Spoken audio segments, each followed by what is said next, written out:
welcome everyone. I am joined by two industry titans. I'm sure everyone knows these people by now. We've also joined us on stage today. So very excited to talk with them today for a recorded podcast here at ITC Theatre Europe in beautiful Barcelona. How's everyone doing? Tiffine, are you well today? Amazing. I'm very happy to be here. The weather's beautiful, people beautiful, everyone's beautiful. Absolutely. Sabine, always a pleasure. Always a pleasure, Malin. Lovely day. Amazing teams here and startups. And yes, I've just come out of my panel discussion. Well, my talk show, actually. Exactly, talk show, because we don't really do panels in the same way. I know, it was a talk show and it was fun. Well, fun is the first call, as you know, along with interesting, insightful, and all that like stuff. So, but that is required, right? It's obvious. Yeah, it's good. You got to keep the people engaged, don't you? For little. So we're going to have a discussion about aging and longevity, which also you are discussing at this conference as well. But we wanted to get some recorded content and post that on our platforms, just to expand the network and knowledge a little bit more.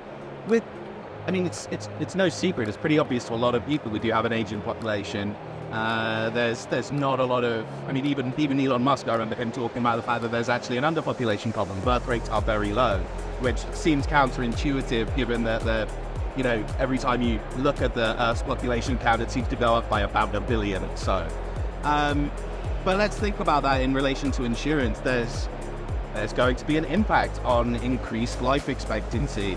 Let's start off. How do you think that's going to, how do you think that's going to affect the insurance industry? Is affecting the insurance industry? Sabine, let's start with you. I'd like to you next. Sure. So when you look actually at longevity and aging, I think it's very important to understand that there are some markets which have a lot of old people over 85. So in Europe, the insurance market. and well, in insurance, as you know, the average age is over 55. So that is even a different problem because we are going into a talent gap and a talent issue within our industry. But when you start looking at people in general, over 50, over 75, 80, you have France, you have Spain, where we are here today, Japan. And I was surprised when we were looking at the stats, even where I was born, Martinique is one of those countries with too many older people.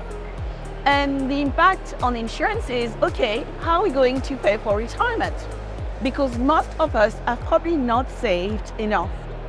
I love, Swiss Re projection gap paper highlighting that there is a $1.8 trillion gap, and that means that people are not investing enough in retirement, so they are not saving enough or investing enough to be able to retire in the future, which means when you start looking at insurance, and if you have a pension fund, those will not be able to help us retire in the future. So that is the first point. But the overall point is, as we get older anyway, annuity, pension fund, investment fund will not be able to protect us. So we need to start looking at the problem slightly differently. And I even heard yesterday that there's now patches being created. You can put behind your head, which will help you live up to 150 years.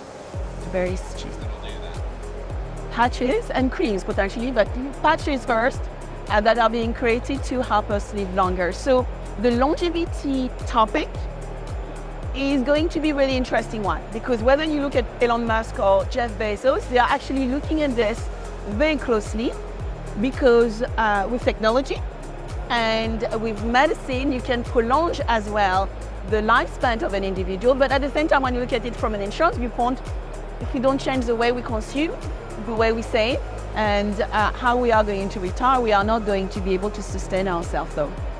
It's not just it's a long-term problem as well, because if you think about, right now we're going through a cost of living crisis. It's, inflation is insane, and so even if we are saving for those pension funds, correct, a lot of those savings you would have gone, a couple of years, like even 2 years ago, are just being totally eaten away. I'm keen to get your thoughts as well, Tiffine, on just what you think some of those impacts on, of increased life expectancy is going to have on the insurance industry. For sure. So I think just even taking a step back as humans, right?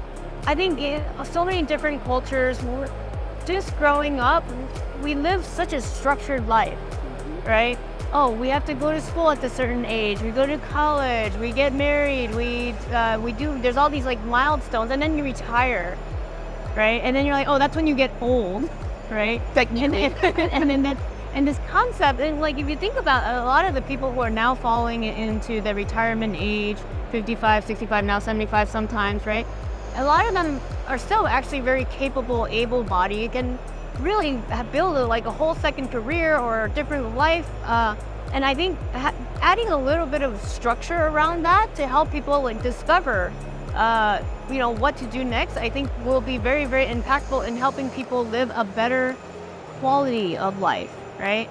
I think health is very important. Everyone knows this. You can live to 150, but if you're bedridden for the next 50 years, like that sounds just awful, right? And I actually think maybe this is a little bit controversial, but I actually think people should have a choice. Maybe they don't want to live for 50 years where they can't move, right? And this is just my personal opinion, but I said, look, maybe I've done all the things I wanted to do, and maybe I don't want to be here anymore, right? Fair point. And we should have some like right to have a decision versus like literally people sitting there just like don't know what to do. So I think in between, building a better curriculum or having a better expectation of what people would do over 65 or even over 85. You see these in like cultures like Japan. My parent company is the Japanese conglomerate, where they have a much larger aging population, but they have like soccer teams that are 75 plus, right? You can't get in there until you're over 75 years old. We have something to look forward to. And actually like your health, your social connections are so important for your quality of life that I think that is a major determinant of how long you live. But I think the point actually Tiffine is making is very important, that things are changing, right? We've moved from working from offices to becoming hybrid and remote workers. Let's talk about the digital nomads. Digital nomads is not just for the young people. It's also for what we call the silver economy. People are very fit and actually want still to work. A lot of silver economy people would be working as board members in companies. They will have different gigs themselves, which they can actually do from their house, overseas. So the way we actually work and actually see life and work is very different. It's a bit probably more of a blend, harmonized blend. And it doesn't mean that we are retiring. We actually can continue working, and I know very successful people out there who actually still working at 75 or 80, but they do some gigs. They're actually on boards, they're actually helping companies succeed, advisors, that was the word I was trying to find, and keep active, keep that brain active, and so probably providing for better quality of life as well, whenever they are fully retired. Well, I mean, literally my dad over the past 4 years, my dad's 73 and he's pretty much on the journey. He's basically a startup founder right now. I won't plug the business, it's not particularly relevant to the conversation. But that's what that makes me think of. I also thought another thing was struck by what you said about the retirement age and what you kind of do after that. And I'm speaking to people who have a lot of experience in sort of investing and starting up companies and actually learning about how money works. And I'm thinking, is there more scope or more better service to provide people in terms of teaching them about essentially how to make money, and that being part of the sort of the next stage after the retirement stage? I mean, because there's one thing to say this about knowledge workers, people who've worked in offices, and but think about manual labor workers, for example, who at some point you can't carry those rigs up to the top of the construction site. You can't shovel cement into the mixer. And so is there maybe more that we could do in terms of educating people in general to create that next stage of life, and instead of it being the time when you sort of sit around and wait for the grandkids to visit, actually you are keeping that mind active. Absolutely. I'll start, Tiffine. I will use probably some of the content we'll probably use tomorrow. Think about, as you think about money, you want to be paid, then technically you want to save, you want to invest, but because we're in insurance, you want to insure as well, protect yourself through insurance protection. And then you're thinking about retirement. So those are the life stages, let's say, of your money life. Now, if you look at how technology is built, you will find payment platform, you have your digital app for that, then your saving will be a different one, your insurance will be a different one, likely your investment, your crypto account will be a different one, and then maybe some of the startups here will actually have some idea around the protection and retirement. All these are different apps on that phone you have in your pocket.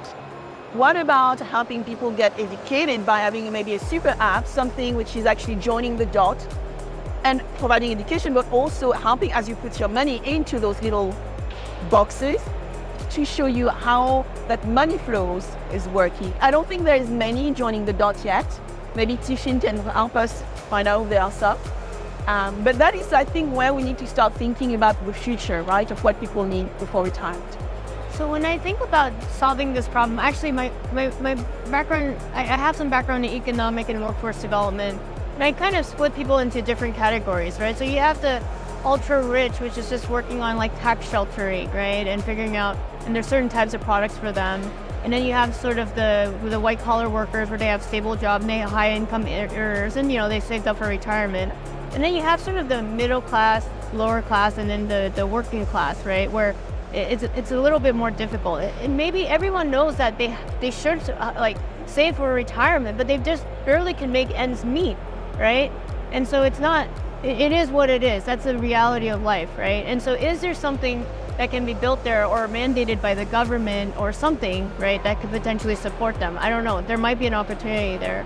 For the ones that are sort of lower middle class or, just the average normal human being, I think an insurance policy is a really great way to protect family.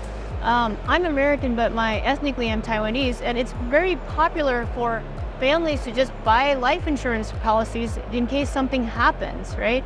I think it's very popular in Japan as well. I think the penetration in the US is a little bit lower, and in different emerging markets is quite low, but that actually is a tool for if your family isn't independently wealthy, this is a really great way to actually make sure that your family is going to be okay, right? But I think insurance policies are actually scary for a lot of people. Yeah, very complicated, especially when you don't make tons of money. You're like, oh, this is really the right thing.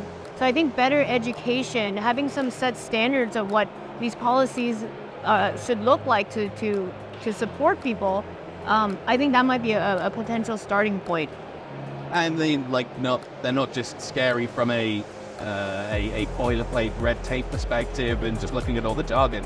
I mean, from a life insurance perspective as well, kind of confronting your own mortality in a way, similar to writing a will or, something like that. And obviously, it'd be interesting to get, maybe the European and US perspective, because there is a very different way that Europeans approach health insurance from the way that the US approaches health insurance. Yeah. Should we be tackling it in different ways? Because to use a UK example, right now the NHS is completely overstretched. Yeah. And that's a massive problem. And it doesn't matter if you have that private health cover if you have a heart attack or a stroke. The ambulance doesn't come any quicker. So maybe we could go for Europe first and then the US. Are there different ways that we should be approaching this aging and longevity issue in those different markets? So it's an interesting question, because when you look at Europe, usually a lot of the health system is, I would say, subsidized, right? It's government funded, and then it's taken out of your tax, and that is the same in France, Germany, United Kingdom. And more people realize that if they want to get better health, they are going to have to pay for it. And if I were going to be myself receiving services in France now, because I've been living in the UK for very long, I would have to pay for those services. However, at the same time, I'm seeing a new system and networks being built to actually support people in general, not just the elderly, but people in general, where you have nurses, part of networks, to actually counteract the problem we have in the current national system regarding health and providing the right services to people. Those networks then charge a small fee to actually provide that services to individuals. We are still small, and if they work, they could be expanded, where a little bit like doctors working from the NHS and then having their own consultancies.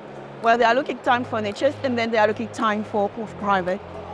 That need to be more structured, and we need more of those. But I think that could be a way to start fighting against the limitation we have with the private health system, I think. The other things I wanted to also highlight is where technology can play a lot, right? Because with technology, you create that transparency, you can create that trust, you can create that visibility. You know, a lot of us have access to NHS online. You just go online, you talk to your doctor online, you get your prescription, and you go to the doctor directly. So there are new mechanisms where not people or everybody are comfortable. The elderly, you know, who might not be digital savvy will not be comfortable with that. But that's where potentially there is a need for education, maybe a need for different devices for those that segment of the population to be able to access the services they need. And yeah, the perspective of the US obviously. Yeah, absolutely. You know, in the US, it is a little bit scary for, you know, the average family or a normal family. Like, your life savings can get wiped out by, you know, I don't know, 1 or 2 weeks in the hospital, which is pretty ridiculous. But I mean, you can try to change some policy, but we'll work with what we have. At MS&AD Ventures, we're early stage fund. We invest in a pretty wide range of things, but one of the categories we look at is digital health. So there's 2 companies I want to talk about. One is Vina.ai. They have this solution where you scan your face and then they can just get you a sort of a health rating. We like to invest in these type of solutions because using technology, it lowers the cost to do the screening. So suddenly, when you catch an illness or disease or whatever it is a lot earlier, it's just like a nip in the bud. It's like, it tells you, oh, you're not sleeping enough. You know, then you have more likelihood to go to sleep. Now, imagine if this solution gets embedded into the TV, right? And it gives you a warning like, hey, you know, maybe you should go get some rest, right? Or you know, it's checking your pulse. So Vina is just one of the examples, but there's a lot of these technologies that are much more scalable and lower cost to implement. So there is hope that I think there's just going to be much better screening and just getting people just healthier, quicker. The other one that we invested in is a company called Assured Allies. And this one is quite interesting. Well, so they partner together with annuities and life insurance policies, and there's 2 versions of that. One version is they work with younger populations, so 55 plus, right, where they're just getting ready to go into retirement, and there's all this like more preventative care.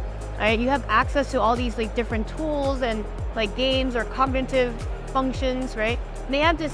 They use AI to figure out, you know, who is most likely to, for example, fall or have some sort of illness, right? And then they push these type of services to them, you know, a lot earlier, right?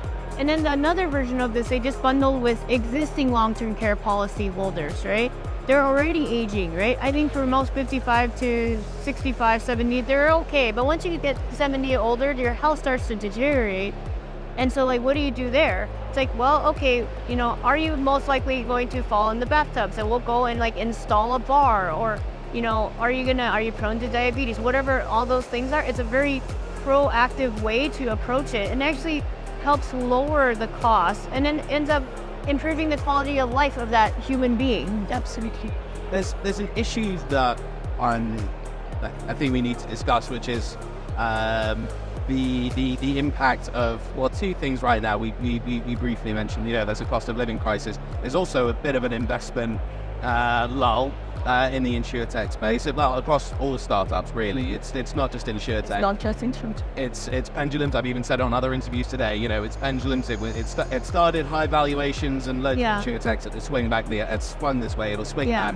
And then so there's that issue in terms of there aren't going to be as many insurtechs with the investment, as many health techs with the investments to kind of enable the change that we're talking about, and that tied to what we spoke about earlier in terms of the talent shortage that insurance is going to have.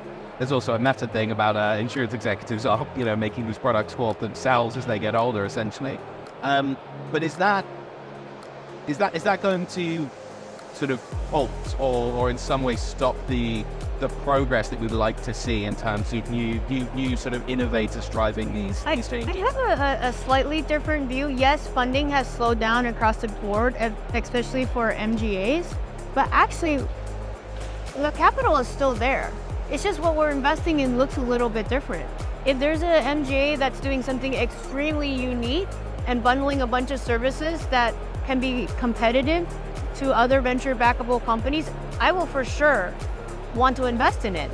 The big thing that VCs are doing is just raising the bar, saying this is not good enough for us. So actually to me, this is actually very positive for the industry. The ones that are getting funding, we're all just like increasing the standards, right? So instead of having like too much money, not knowing what to do with it, or overspending on things that you don't need, suddenly you have to figure out how to do so much more with less. And for the ones that are doing well, solving real life problems, VCs want to invest in that because there's plenty of dry powder, plenty of capital. Insurance companies have plenty of money to deploy, even if it's not the VCs. Yeah, absolutely. I mean, I think it's important that there's been a recalibration. For me, it's been, if you don't mind me saying, Tiffine, when I worked with startups in the US, I always wondered why they are getting funded, before COVID, because they could actually get funded on the PPT. So many would say, I just got 5 million on just PowerPoint. We're optimistic there sometimes. Yeah, exactly. And then in Europe, the startup tend to, a bit harder. Yeah. You need to have a first MVP, and you have to have the degree of building startup which exits. Today, it's all about unit economics. It's strong financial, a very strong roadmap, and strong business models. And so you cannot get away with just lipstick on the pig, actually, which is a very interesting, and I love that expression in English, where you really need to know what you are doing. And a few investors told me that they are now looking for as they are building their own investment thesis, they are looking from founders for their own proposition thesis. It's not just about the product they want to build, is why are they, the 5 whys. Why are you doing this? And why are you the best person to do that job? And are you going to stick to it?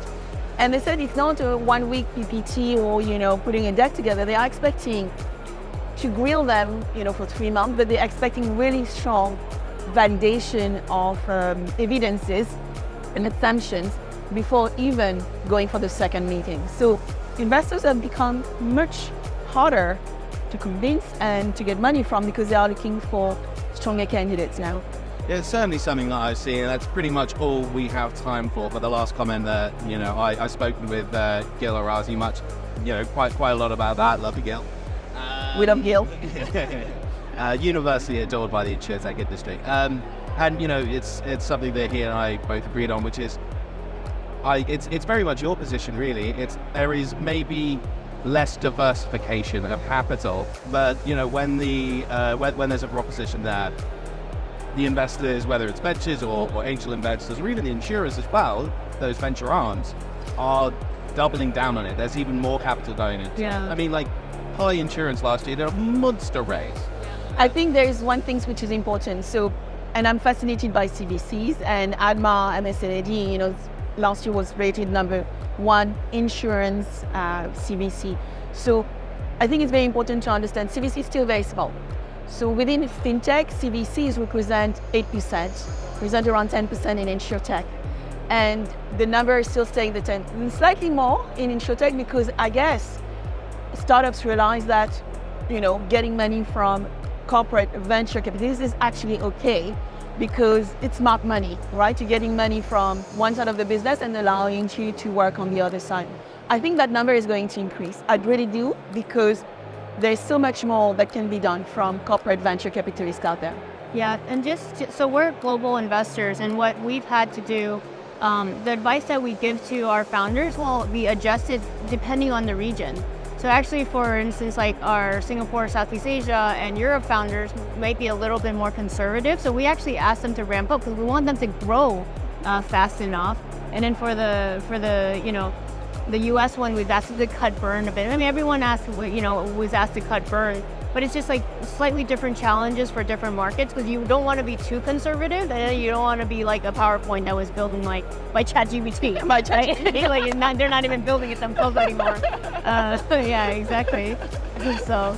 Absolutely. Well, we could definitely talk about this for ages and ages, but I do want you guys to be able to enjoy the rest of the conference. Thanks so much for joining me. Everyone watching at home or in your office over lunch, wherever you are, please do check out the other content on our website and be sure to look out on LinkedIn for clips that will obviously be tagging you guys to make sure that we all get that message out there. Thanks very much. Thank you, Merlin. To all of you.